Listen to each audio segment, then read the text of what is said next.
علی بھائی اگر نبی علیہ السلام کی وفات کے بعد آسمانی رابطے ختم ہو چکے تو نبی علیہ السلام کو غسل دیتے وقت غائب کی آواز کیوں آئی تھی؟ میرے بھائی یہ اس طرح نہیں تھا. دیکھیں یہ میرا ایک لیکچر ہے نبی علیہ السلام کی وفات یا نبی علیہ السلام کا جنازہ ہوا تھا، مسئلہ نمبر 163 ہے وہ. اس کے اندر میں نے نبی علیہ السلام کی وفات مبارک سے ریلیٹڈ جتنی احادیث ہیں نا وہ ساری بیان کی تھی. اس میں ایک یہ حدیث ہے واقعی، لیکن وہ آپ حدیث آگے اس کو پڑھیں نا. یہ حدیث سنن کبری البیہقی میں موجود ہے، ابو داؤد میں موجود ہے، ابن ماجہ میں موجود ہے، مشکات میں ہے 5948. اب یہ حدیث میں پڑھتا ہوں آپ کو خود ہی پتہ چل جائے گا. پچھلے دنوں میری ایک ویڈیو بھی ریکارڈ ہوئی ہے حضرت عمر کی کرامت، وہ یا ساریت الجبل والی روایت کے اوپر، جس میں نے بتایا تھا نبی علیہ السلام کے بعد کوئی کشف علم غیب کی خبریں نہیں سوائے خواب کے. سید عائشہ بیان کرتی ہیں جب صحابہ کرام نبی علیہ السلام کو غسل دینے کا ارادہ کیا تو انہیں معلوم نہ تھا کہ جس طرح ہم اپنے فوت ہونے پر دیگر لوگوں کے کپڑے اتارتے ہیں اس طرح رسول اللہ کے بھی کپڑے اتاریں یا نہ، یا آپ کو کپڑوں سمیت غسل دیں. جب انہوں نے اختلاف کیا تو اللہ نے ان پر نیند طاری کر دی. کیا کر دی؟ تو اب کشف تو ختم ہو گیا.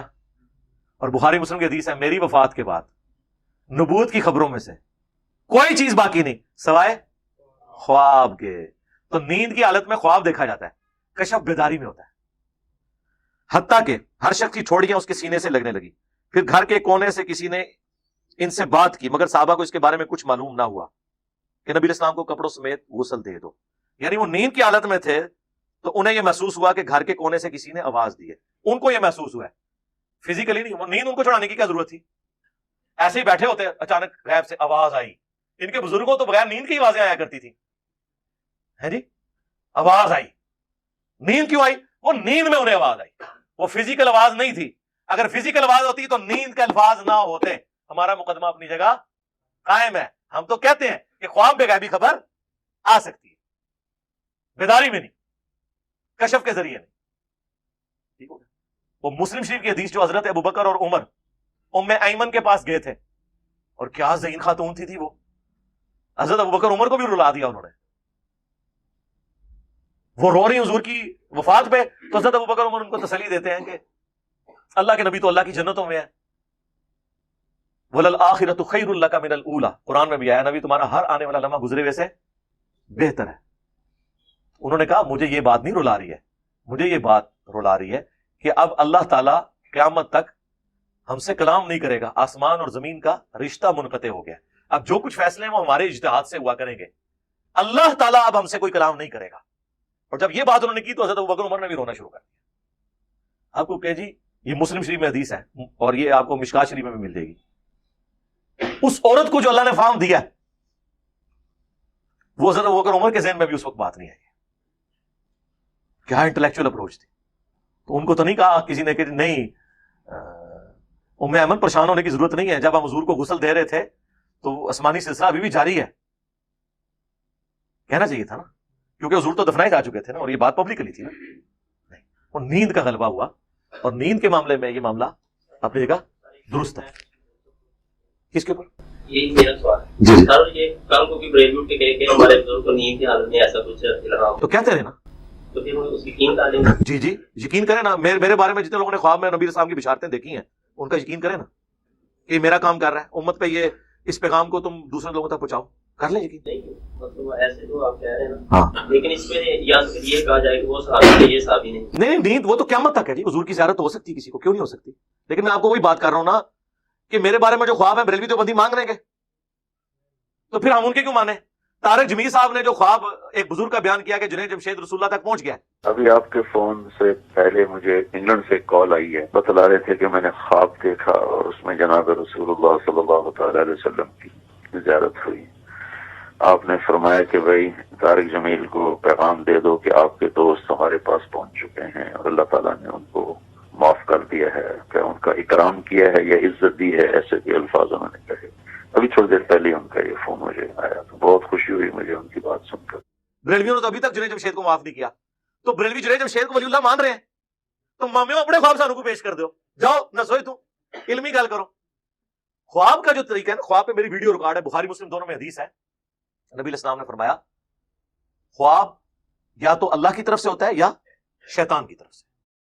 اور تیسرا یہ کہا کہ وہ جو تابی کا قول ہے کہ بعض اوقات نفس کی خواہشات بھی خواب بن جاتی ہے. اور سائنس بھی اس کی تصدیق کر رہی ہے, بخاری مسلم دونوں میں ہے. ابن سیرین تابعی کہتے ہیں کہ بعض اوقات ظاہر جی اپنے بادی چیز کوئی کھائی ہوئی ہے تو پھر رات کو اڑیں گے ہی نا خواب میں, ٹھیک ہے نا. تو وہ اچھا آپ دیکھیں بعض اوقات آپ کی جو شدید خواہش ہوتی ہے نا, جو زندگی میں پوری نہ ہوئی ہو, وہ خواب میں پوری ہو جاتی ہے. جیسے عمران خان صاحب نے 2013 کے الیکشن میں دیکھا تھا کہ کلین سویپ کیا, ویسے ہار گئے. 18 میں نہیں دیکھا, 13 والے میں دیکھا تھا, اور انہوں نے خود بیان کیا. طاہر القادری صاحب نے بھی خواب دیکھا ہوا ہے اپنے الیکشن جیتنے کا, لیکن کوئی نہیں, وہ تو سیاست ہی چھوڑ گئے. خواب کے بارے میں جب تک وہ پریکٹیکلی ایگزیکیوٹ نہ ہو جائے مستقبل کی خبر, اس وقت تک آپ اس کو نہیں مانیں گے. اب رہ گیا کوئی کہتا ہے خواب میں مجھے اشارہ ہوا ہے. خواب میں اگر آپ کو کوئی ایسا اشارہ ہوا ہے دین کے بارے میں, تو کیا رسول اللہ صلی اللہ علیہ وآلہ وسلم دین مکمل کر کے نہیں گئے اپنی زندگی میں, اور آپ کو آگے کوئی ایسی بات بتانی جو پہلے نہیں تھی؟ نہیں.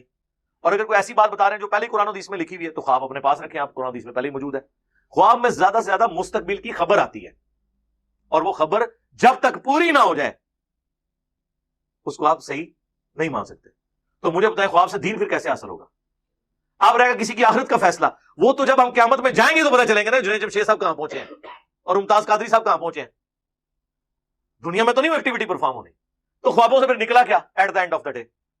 جب تک کوئی غیبی خبر وہ پوری نہ ہو جائے.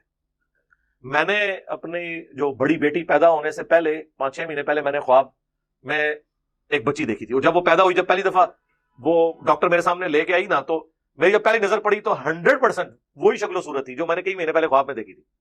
اور این ممکن ہے کہ نہ بھی ہوتا ہے ایسے, لیکن اس کے بعد میں کہہ سکتا ہوں کہ ہاں وہ جو ہوا تھا وہ ایک سچا خواب تھا. لیکن اگر ایسا نہ ہوتا تو نہیں. میں نے کچھ عرصہ پہلے ہی بیان کیا ہے کہ جب میں پیدا ہونے لگا تو میری والدہ نے خواب دیکھا کہ بری ماں والے بزرگ آئے ہیں, انہوں نے کہا یہ بچہ تیرا گفٹ. اللہ نہ کرے آندھا کوئی بابا اپنے کسی مننے والے ایک کو بچہ گفٹ کرے. تو جب تک یہ بچے نے بابوں کو حاضری ڈالا تھا تو لوگ تو کہتے تھے کہ یار واقعی بری مامدہ فیض ہے, اون کی تو فیض ہے, اون بری مامدہ ہی فیض ہے. منو نا, جب تک اینڈ رزلٹ نہ ہو جائے کوئی کسی کو کر نہیں سکتا. تو کسی کی کوئی بات کر کے نا سننے پہ بغیر ٹکٹ کے چلنا پڑا کریں, اپنی عقل استعمال کریں کہ کیا بات کر رہا ہے, کس پیرائے میں بات ہو رہی ہے, اپنا انالیسس کریں. آپ یہ تو نہ کریں کہ آپ کے دماغ کے حصے کا بھی میں نے سوچنا ہے, پھر تو میں اپنا کام کر بیٹھا. اپنا بھی دماغ لڑاؤ نا, بھی کیڑی گل ہو رہی ہے, کیڑا دین, کیڑی خبر, ٹھیک ہے, کیڑا خواب. خوابوں کی کب ہم منکر ہیں, ٹھیک ہے, ہم بھی اپنے خواب پھر پوری لسٹ جاری کر دیتے ہیں. تو منو, تسی نہیں منو گے تو میں بھی نہیں مناں گا. تو at the end of the day کیا ہوئے گا؟ قرآن و سنت. کہتے ہیں نا جو خواب قرآن و سنت کے مطابق ہو مان لیں. ہم تو آپ کو زندہ قرآن و سنت کے مطابق نہیں مان رہے, آپ کے خوابوں کو کہاں سے قرآن و سنت کے مطابق مانے؟ ٹھیک ہے نا, قرآن و سنت کے مطابق ہیں ان کے عقائد و نظریات, تو ان کے خواب ہی نہیں. تو خوابوں کے ذریعے کوئی فیصلہ نہیں ہونا. ہاں اگر خواب آج بھی کوئی دیکھے, قیامت تک جتنے لوگ خواب دیکھیں گے اگر قرآن و سنت کے مطابق ہے تو بالکل اسے مانا جائے گا. اگر قرآن و سنت کے مطابق نہیں ہے, نبی علیہ السلام کو خواب میں دیکھنے کا معاملہ, اس پہ میں نے بڑی تفصیلی ویڈیو ریکارڈ کرائی, اس میں آپ سارا دیکھ لیں, ٹھیک ہے جی, تو آپ کو پتہ چل جائے گا. میرا کسی کی تعریف کرنے کا یہ قطن کوئی رزلٹ نہ نکالے کہ میں اس کی ہر بات کو اون کر رہا ہوں. حضرت معاویہ کو رضی اللہ تعالیٰ عنہ اگر میں کہتا ہوں تو اس کا مطلب ہے کہ میں ان کے اعمال کو اون کرتا ہوں؟ بتائیں, رضی اللہ عنہ اپنی جگہ, ان کے اعمال ان کے خود جواب دے ہوں گے. غامدی صاحب کو اگر میں کوٹ کرتا ہوں اس کا کیا مطلب ہے غامدی صاحب کے غلط نظریات کو میں اون کرتا ہوں؟ نہیں. ان کے خلاف میری ویڈیوز ہیں پردے کے معاملے میں, داڑھی کے معاملے میں, بلکہ علمی رد کی ہی میں نے. غامدی صاحب پہ پورے 20 سوالات کی نشست ریکارڈ کرائی ہے. اس کے بعد اگر کسی جگہ میں نے ان کی تعریف کر دی, وہ تو آج ہمارے مخالفین بھی کر رہے ہیں کہ غامدی صاحب تو دیکھیں انجینئر صاحب جو ہے نا, ان کا انداز بھی متکبرانہ ہوتا ہے, ان کا سٹائل بھی ہوتا ہے. غامدی صاحب سے بھی اختلاف ہے لیکن وہ اچھی بات کرتے ہیں. بس میں آپ سے یہ کہوں گا کہ آپ کا جو اسٹائل ہے, دیکھیں غامدی صاحب بھی نیگیٹو چیزیں کرتے ہیں اور غامدی صاحب بھی بہت سے دلائل غلط دیتے ہیں, لیکن باتیں ان کی غلط ہوتی ہیں, انداز غلط نہیں ہوتا. آپ کی باتیں بھی غلط ہوتی ہیں اور آپ کا اسٹائل بھی غلط ہوتا ہے. بہت ہی متکبرانہ اور فرعون والا آپ کا اسٹائل ہے. غامدی صاحب کی اس لیے تعریف کر رہے ہیں کہ غامدی صاحب سے دیوبندیوں کو کوئی فرق نہیں پڑتا. فرق ہمیشہ دنیا میں چیلنجنگ انداز سے پڑتا ہے. نہیں ایسے نہیں, ایسے نہ. بخاری مسلم تو 1200 سال سے تھا, فرق کوئی نہیں پڑ رہا تھا. اب اتنا فرق کیوں پڑ گیا؟ جس بندے نے پریزنٹ کیا نا اس نے آنکھوں میں آنکھیں ڈال کے تحدی کے انداز میں, جو صحیح مسلم میں آتا ہے نا, رسول اللہ جب چڑھتے ممبر پہ آواز بلند ہو جاتی, آنکھیں سرخ ہو جاتی, غصے میں اضافہ ہو جاتا, جیسے کوئی جرنیل اپنی فوج کو تیار کر رہا ہے. ڈاکٹر اسرار صاحب کا قرآن سن کے کیوں آپ آخرت کی طرف لگتے ہیں؟ آپ ہزار مولویوں کی تفسیر قرآن کی سن لیں, آپ کو کوفتی ہوگی. ڈاکٹر اسرار کا اتنا سا کلپ بھی سن لینا آپ, تو آپ کہتا بندہ کہتا آج ہی میں دنیا کو 3 طلاقیں دے کے آخرت اورینٹڈ ہو جاؤں. کیوں؟ ان کا سٹائل, وہ بات کو پریزنٹ اس طرح کرتے ہیں. اب مولوی کو ڈاکٹر اسرار کی طرف پریزنٹ اس لیے نہیں کر سکتا کہ ڈاکٹر اسرار نے 40 سال کی عمر میں کنگ ایڈورڈ میڈیکل کالج کا ڈاکٹر ہوتے ہوئے اس نے سب کچھ جوتے کی نوک پہ رکھ کے اللہ کے لیے اپنی زندگی وقف کی. ہزاروں ڈاکٹر اسرار کنگ ایڈورڈ پیدا کرے جو میڈیکل ڈاکٹر ہوں, ان کو کوئی یاد نہیں رکھے گا, ڈاکٹر اسرار ایک ہی رہے گا, کیونکہ انہوں نے اللہ کے لیے قربانی کی. اب مولوی چونکہ قربانی کرتا نہیں ہے, وہ ڈاکٹر اسرار نہیں بن سکتا اپنے انداز میں, نہ اس کی بات میں وہ پیشن ہو سکتا ہے.